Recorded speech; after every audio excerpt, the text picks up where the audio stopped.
Non. Les règles du jeu ont été fixées à l'avance.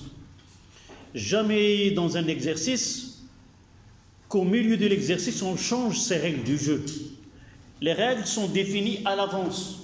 On doit les respecter jusqu'à la fin de l'exercice. Donc celui-ci qui a fixé E de cette manière, on va voir dans la deuxième question. Je relis la question 2, la 3 plutôt. C'est la question 3, dont on l'a fait. Un électron pénètre dans le domaine D avec une vitesse nulle. Donnez les caractéristiques de la force électrostatique F qui s'exerce sur l'électron et quelle est la vitesse de l'électron à son passage en N, puis en M. Et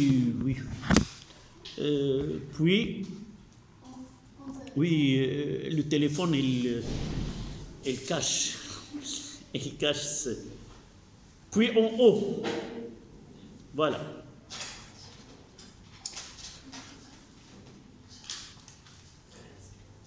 On veut représenter la force électrostatique exercée par le champ sur l'électron. Quelle est la relation d'abord? F, c'est la troisième question, F est égal à Q fois E. D'accord? Comment est Q? Un électron. Donc Q est égal à moins E, qui est égal à moins 1,6, 10,19 coulombs. Donc F et E, F parallèle à E, de sens opposé.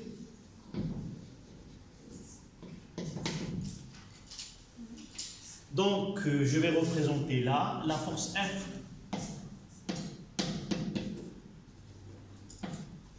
D'accord?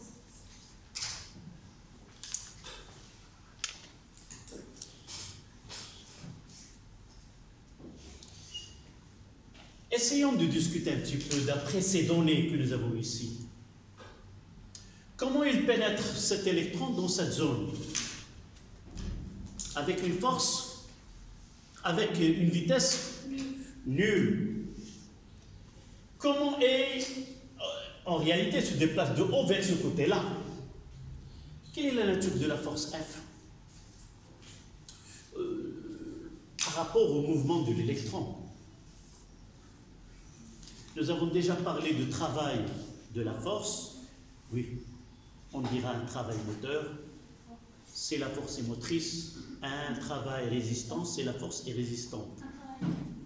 Dans ce cas-là, comment est l'orientation du vecteur force avec le vecteur déplacement? On va utiliser ON de O vers N.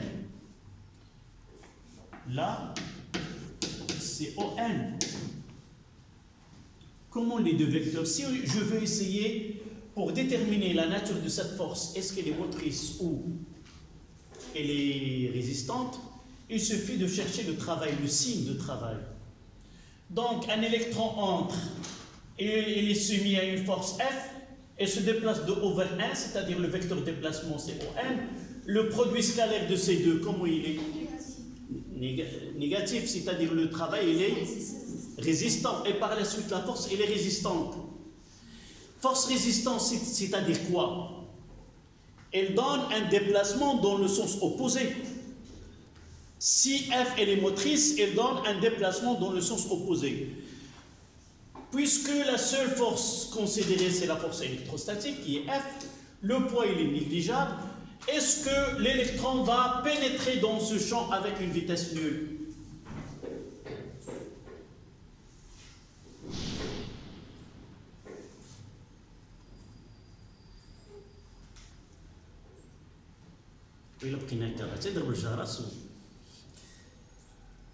Est-ce que une force résistante, si un corps se déplace, nous l'avons déjà traité en mécanique, C'est une force qui s'exerce sur un corps qui est résistant. Quel est l'effet? C'est la seule force qui s'exerce sur le corps. Ce corps-là finira par quoi? Par s'arrêter. Évidemment, il doit entrer avec une vitesse donnée. Mais sans vitesse initiale, est-ce qu'il va se déplacer? Non. Donc ce choix-là, avec une vitesse initiale nulle, pour qu'il atteigne le point N ou le point M ou autre, il faut que la force électrostatique soit quoi? Motrice. Et celui qui a fait ce choix-là au début, peut-être, je ne sais pas comment il a fait, dans ce cas-là, jamais, on peut le traiter, ce n'est pas un problème, mais on se trouve dans une contradiction. Il sera accepté si on dit qu'il entre dans le champ avec une vitesse VO, qui est non nulle. Dans ce cas-là, il entre avec une vitesse non nulle. Cette force, qu'est-ce qu'il va faire? Elle va traîner l'électron dans son mouvement et il va finir par s'arrêter quelque part. Mais ici, avec une vitesse nulle, jamais il va entrer, puisque la seule force qui s'exerce sur l'électron, c'est une force qui est résistante, c'est-à-dire il empêche le système en mouvement, pour se mouvoir, et par la suite, ce n'est pas admise. D'accord? Mais s'il y a des forces qui sont motrices, alors... Là, d'abord, on discute le cas qu'on est. Elle sera acceptable si, je reformule la question, un électron pénètre dans un domaine D au point M avec une vitesse V0 égale. Ça, c'est acceptable. Là, il entre avec une vitesse, donc il va être freiné. On va où il va s'arrêter. Qu'est-ce qu'on va en réalité appliquer pour voir où il va s'arrêter? Le théorème de l'énergie cinétique. 1 demi mv final moins 1 demi mv initial, 1 demi mv initial au carré, final au carré moins 1 demi mv initial au carré est égal travail de la seule force qui est Fe. Et de là, on peut connaître où il va. D'accord? Donc, pour sauver l'exercice, on va revenir et dire un proton entre. D'accord? Donc, on va dire un proton pénètre dans le domaine au point O avec une vitesse nulle. Donner les caractéristiques de la force électrostatique qui est exercée sur ce proton. Quelle est la vitesse de l'électron à son passage en N, en M, puis en O? Puis en O. Il va entrer au point O, au point R là. Sauf, d'accord? Je reprends. Un proton pénètre dans le domaine D au point O avec une vitesse nulle. Donner les caractéristiques de la force électrostatique F qui s'exerce sur lui. Quelle est la vitesse de l'électron au passage au point N, au point M? Donc, quelque chose qui n'est pas cohérente. À moins, soit qu'on... Oui. Monsieur, je n'ai pas bien compris pourquoi si la force est motrice, l'électron va pénétrer, mais si elle est résistante, elle ne va pas pénétrer. Une force motrice, c'est-à-dire il donne un mouvement. Une force résistante, il va empêcher le corps de se mouvoir. Ça fait. Donc, pour que cette force-là empêche, il faut qu'il y ait un mouvement. Mais s'il n'y a pas de mouvement, et la seule force qui s'exerce sur le système, elle est résistante, il ne va pas se déplacer. Donc, si, d'après ce choix, نقراو الذهنيه ديال مولا التمرين هذا كيتكلموا لنا على ان وعلى ام وعلى او. اذا منين يمكن يخرج هذا الالكترون هذا؟ من ان. باش نخليوه على خاطر هذا التمرين غادي نكتبوا ان électron pénètre dans le domaine D au point R. D'accord? شوف اما نخليه الالكترون وخصو يجي هكذا وإلا خليناه يخرج من او خصو يكون بروتون. كومون؟ نو اما غادي يجي من او ويخرج من ار واما غادي يجي من ار ويخرج من او. الا كان ليكزيرسيس كوم يلي في كيف هو فورمولي ما يمكنش يجي الكترون من او ويوصل لان والان. الا بغينا نخليو هاد القراءه هذه خصو يكون بروتون.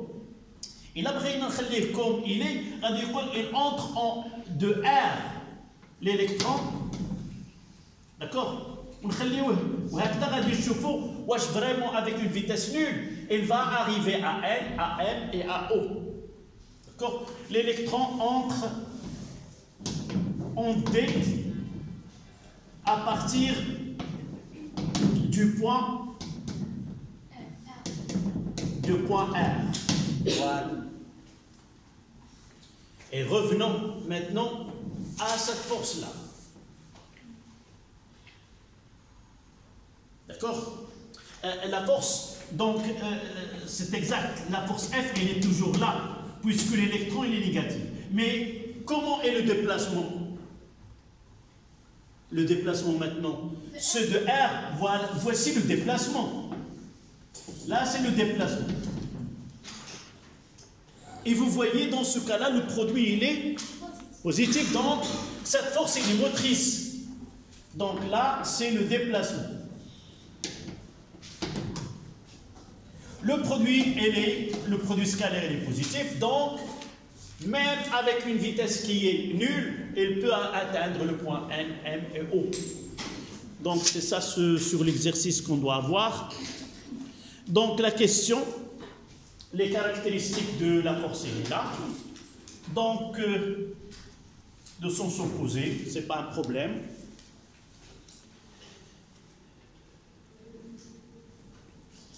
Et puis, quelle est la vitesse de l'électron à son passage en N, en M et en O? Donc, théorème de l'énergie cinétique. Elle part de R à N, on mettra 1 demi M Vn au carré, moins 1 demi M V R au carré est égal, travail W de F allant de N, de R vers N. Et là, ça sera CF scalaire AB scalaire Rn.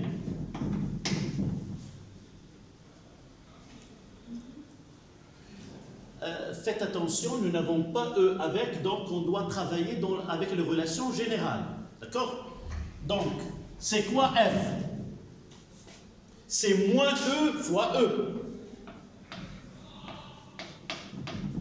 Fois Rn. D'accord? J'ai remplacé F par moins QE et ça donne quoi ici? C'est moins E fois X Xn, je peux mettre fois Rn fois Rn fois cosinus entre E et Rn.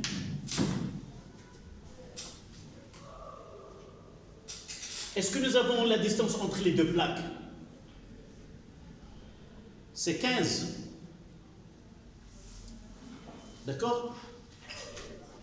La distance, elle est donnée en haut.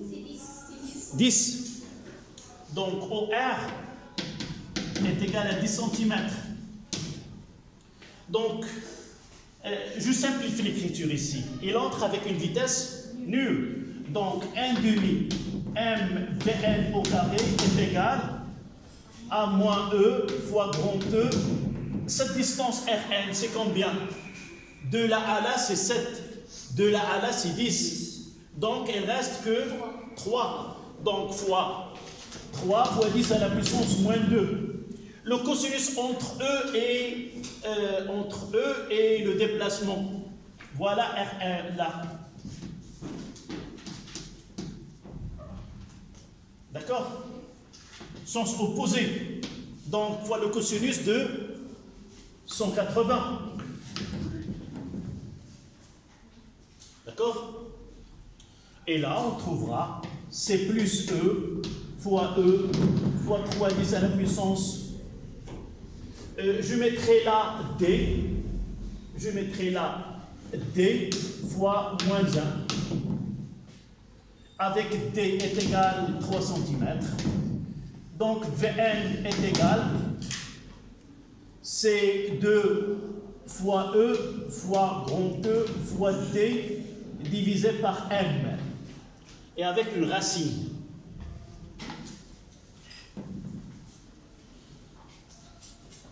Donc 2 fois E fois grand E fois D divisé par M.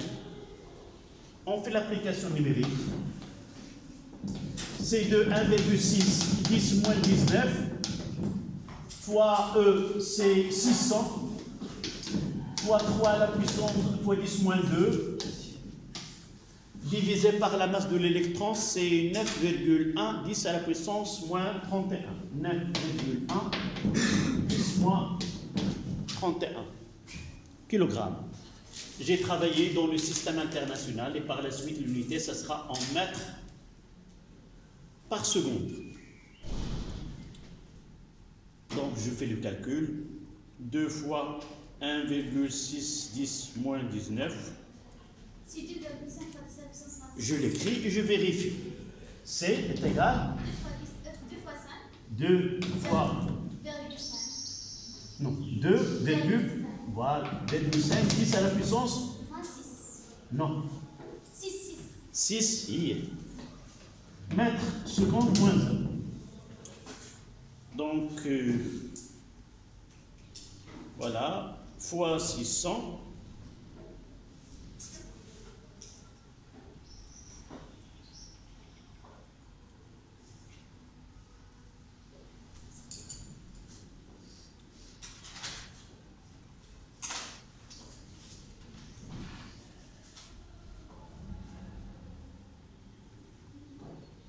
Donc,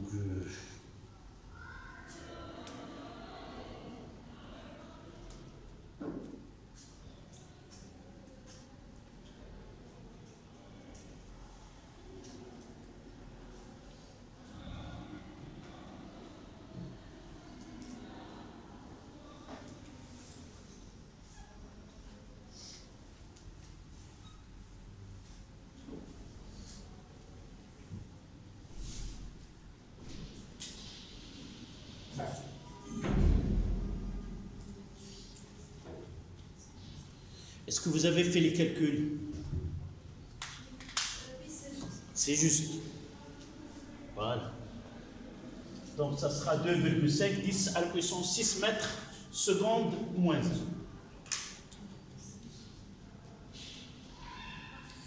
Pour le calcul, l'autre,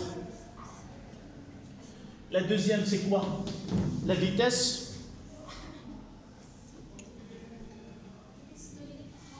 En M. Donc, on va essayer de faire le calcul. On utilise, en réalité, il fallait écrire cette distance-là, ça sera quoi? Mais c'est pas grave. En réalité, on devrait travailler avec une formule qui va s'appliquer à tous les cas. Si nous revenons ici, ce R1, c'est quoi? Si vous voulez. R1, cette partie-là. C'est D moins XN. Et si on veut maintenant V en M, si on veut essayer de profiter de celle-là, de cette, ça sera quoi? C'est la racine carrée de 2, E fois grand E fois quoi? Fois OR moins X quoi? XM. Divisé par M. Je reprends. En réalité, lorsqu'on lit la question, on trouve qu'il y a des calculs des vitesses à différents points. Essayez de donner une relation qui dépend qui est générale. C'est-à-dire là, Rn, en réalité, c'est D. Je peux mettre ici, là. E, le moins avec le moins. Là, c'est D, c'est OR, moins XN, fois moins 1. C'est-à-dire, j'aurai ici quoi? C'est E fois OR moins XN sur M. Quel est l'intérêt de cette écriture-là? Si je veux VM, c'est 2E fois grand E, OR moins XM sur la masse de l'électron. Si on me donne en haut, je vais mettre, voilà.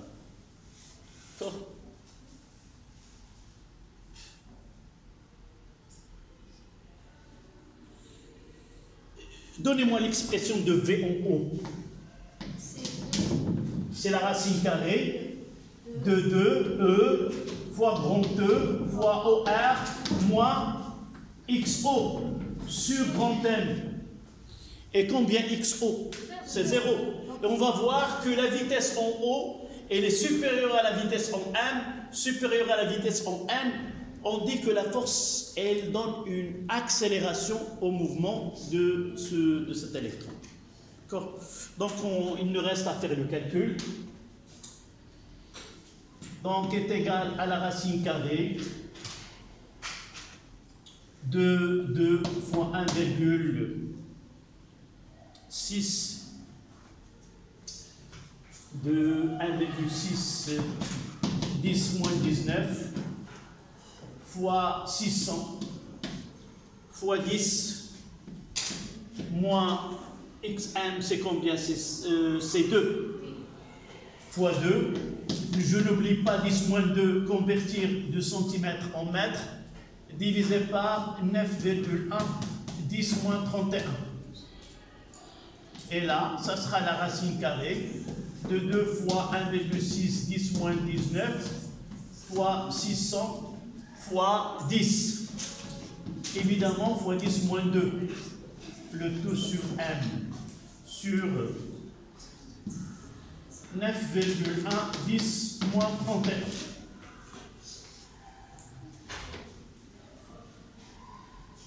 Et j'attends vos calculs. Oui.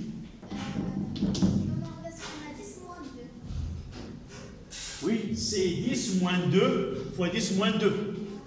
J'ai converti en 2 cm. Alors, si oui, c'est pas 10. Oui, là c'est 10. Non, ça c'est pour V0. Là c'est 10 moins 0. Oui. 10 moins 2. C'est D moins X fois... D'accord? D c'est des 10 cm. Oui. Combien c'est? 600. Je ne sais pas combien E. Nous l'avons calculé. Combien? 5 fois 10 à la puissance 3. Donc on revient ici. Là, c'est 5 fois 10 à la puissance 3. Et ici, c'est 5. Donc, mademoiselle, tu refais le calcul. Ici, on va refaire le calcul. C'est 5 10 à la puissance 3. C'est 1,18. C'est Vn 1,18 Fois 10 à la puissance 12. fois 10 à la puissance 12.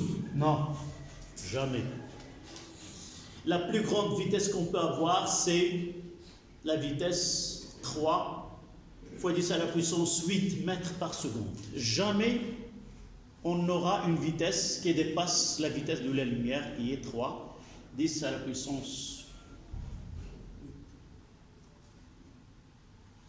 On refait les calculs. D'accord? Donc 2 fois 1,6, 10 à la puissance moins 19, Voilà, fois 5, 10 à la puissance 3,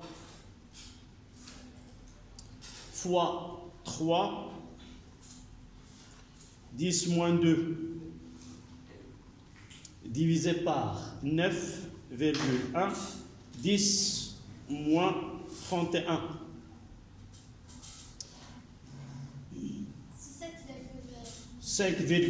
Ça donne 5,27, 10 à la puissance 13. Puis on fait la racine. La racine, donc, oui, c'est 7,2. Fois 10 à la puissance 6. 7,2 Fois 10 à la puissance 6. fois 10 à la puissance 6 mètres par seconde. Jamais vous écrivez une vitesse qui dépasse 3 fois 10 à la puissance 8. Si vous trouvez une vitesse qui dépasse cette valeur-là, essayez de revoir vos calculs. D'accord? Donc là, c'est 7,2, 10 à la puissance 6. On fait le même calcul ici. Donc là, c'est 3 fois 10 à la puissance 5.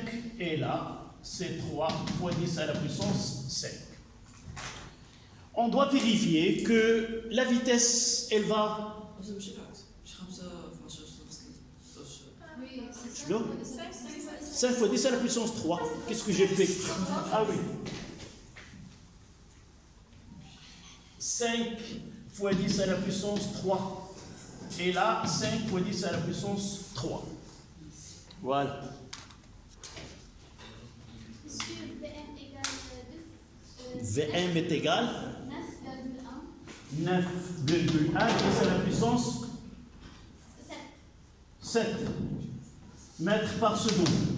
Et on va voir ce VO. Essayez de faire le calcul, s'il vous plaît, pour qu'on ait...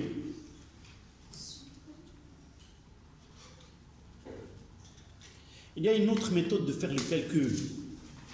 Si nous faisons le calcul de la première, on peut faire le rapport de Vn sur Vm et simplifier les calculs de la masse et de autres. D'accord?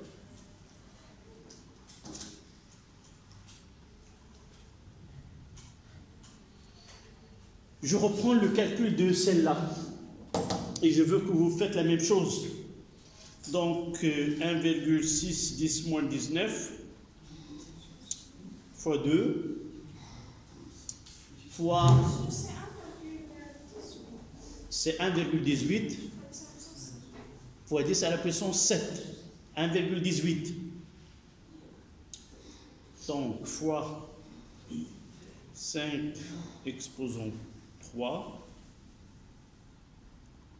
fois 10 moins 2 c'est 8 fois 8 moins 2 divisé par 9,1.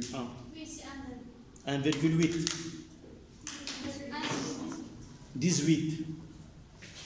Et le dernier?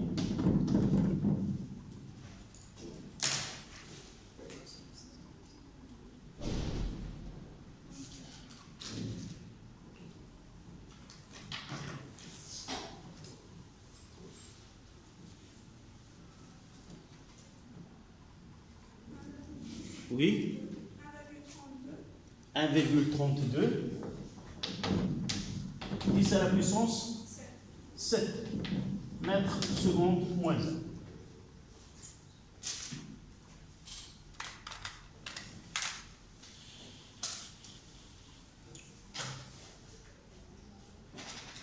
Essayons de faire, dans certains cas, essayons de faire un calcul qui est un peu simple, plutôt que celui-là. Revenons à Vn, là. Je vais écrire Vn au carré. D'accord? Je vais mettre Vn au carré est égal à E fois grand E. Je mettrai là c'est D moins Xn, le tout sur M et là le 2. Vous voyez? Vn. Je calcule Vn là. Et je vais essayer de déterminer Vn, Vm puisque j'aurai Vm. Vm au carré est égal à 2e fois grand 2 d moins xm, le tout sur m. Je vais mettre le rapport de celle-là sur celle-là. J'aurai Vm au carré sur Vn au carré est égal, quoi? C'est d moins xm, d'accord? C'est d moins xm sur d moins xn. Et juste après, qu'est-ce qu'on aura? C'est Vm est égal à Vn fois la racine carrée de quoi? De d moins xm sur d moins xn. Et vous voyez que c'est une relation qui est très simple pour déterminer le calcul de Vm. D'accord? Il suffit maintenant dc10 fois 10 moins 2 et je remplace xm, il est connu, et pour déterminer Vm ou autre, n'importe quel, si j'ai commencé par Vn, oui, Vn il est connu, évidemment je dois connaître Vn. Avec Vn est égal à la racine carrée de 2 fois E fois grand E d moins xn sur n. Je dois la calculer. Et pour calculer VO, de la même manière, ça sera Vn, la racine carrée de d moins x moins xo sur d moins xn. Et vous voyez que là, c'est plus simple dans les calculs plutôt que chaque fois, j'utilise E et grand E et ainsi de suite. D'accord? Voilà, cette partie, nous l'avons déjà épuisée. La question suivante. Calculer le travail, c'est la 4e question. Calculer le travail W de M vers N, de Mn, de F, de la force électrostatique lorsque l'électron se déplace de N vers M. Là, c'était une remarque ici. Lorsque on a des questions comme ça, qui nécessitent des calculs un peu plus complexes, on peut donner une... on calcule la première vitesse et les autres on en déduit par une relation entre les deux. Donc, comment répondons-nous à la question 4, la dernière question?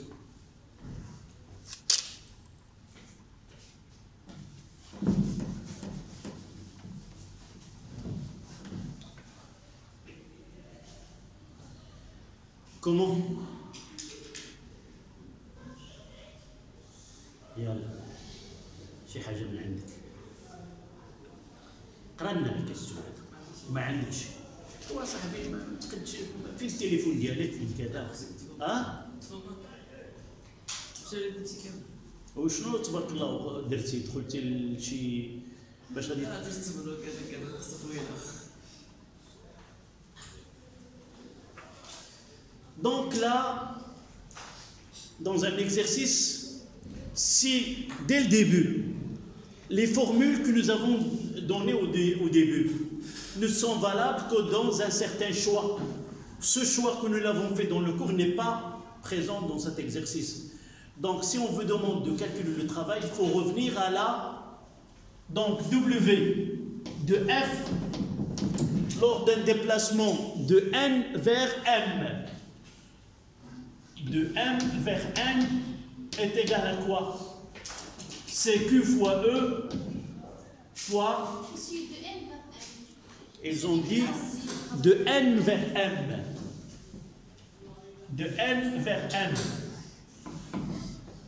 Donc, NM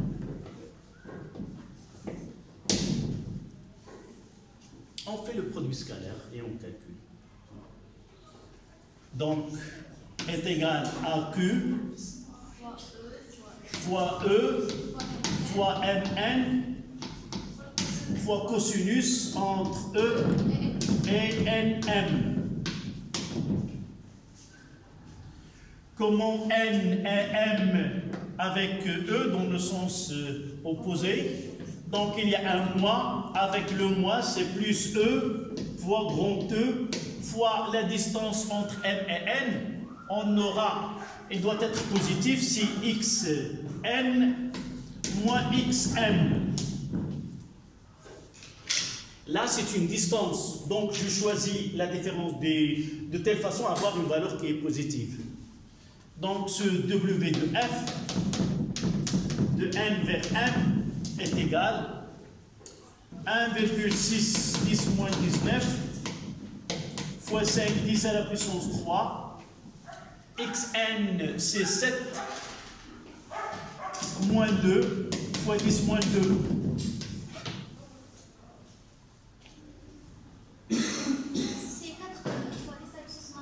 C'est 4 fois 10 à la puissance moins 17 joules.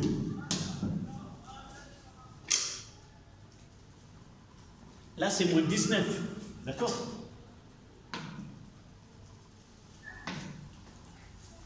Si on veut calculer ce travail avec l'électron-volt, en électron-volt, c'est quoi un électron-volt? Vous voyez, E, c'est une charge, et là, c'est une tension. C'est le travail réalisé par une charge Q est égal à E, soumis à une différence de potentiel de 1 volt. C'est-à-dire 1,6, je remplace, je passe de cette unité. E, c'est 1,6 10 moins 19 fois 1. Le volt. Donc, un électron-volt est égal à 1,6 10 moins 19 joules. On parle même de un MeV. On le verra l'année prochaine, Inch'Allah. Un MeV, M, c'est méga. Alors, تعرفوا شحال من méga, giga. Il y a que l'internet. C'est 10 à la puissance 6 électron-volt. C'est-à-dire 1 méga électron-volt, c'est 1,6 10 à la puissance moins 13 joules. Notez ces unités, on peut les avoir dans un exercice par la suite.